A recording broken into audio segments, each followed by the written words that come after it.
So I just replaced all of the batteries in my car key fobs because they all seem to be dying at the same time.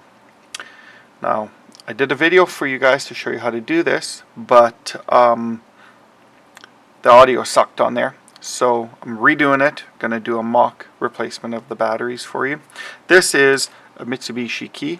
This is the Mitsubishi FASTkey, 2011 Mitsubishi Outlander. Lancers have this key too. Potentially also RVRs and Outlander Sports. I'm not sure, but I do know that the Lancer's FASTkey is the same key. So you don't need a lot. You need a screwdriver and you need the 2032 size batteries. As you can see here, they're all gone because I've already done the replacement. Very quick and easy process. What you're going to do is just on the back of this key, there's a little button here, a little push button or slide here.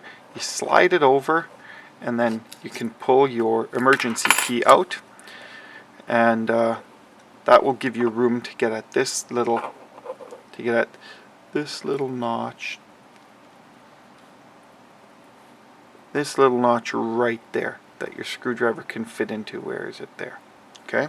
So I'm going to put my screwdriver in there. It fits right in. You're going to give it a little twist, like so. You hear a little pop, and the key fob comes apart.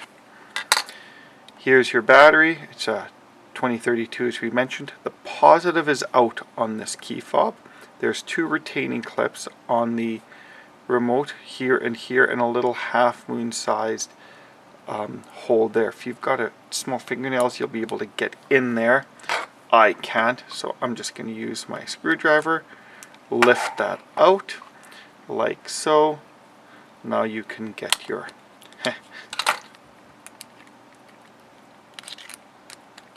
there. Now you can get your battery out like that. Get your new battery, slide it in to spot there underneath those two retaining clips, and then just push it down. It'll make a little click once it is in place. Have a quick check around your dust seal. You want to make sure that that is clean, and same with on this side, because that is going to keep dust and moisture out of the electronics, which is important. We started taking the remote apart on this side, which is on the bottom, so we are going to start the reassembly on the top.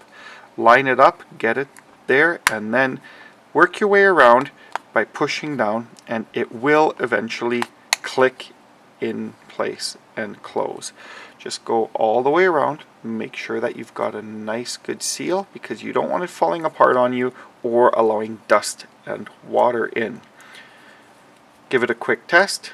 Make sure that your keys are working, and then just put your emergency key back in. Make sure it's seated, and now your key fob is back together. So as I said, it's a real simple process, but for some people it's intimidating because of the cost of these key fobs. So I hope this video has helped you if you are one of those people that find this task somewhat intimidating. So thank you very much for watching, and we'll see you next time.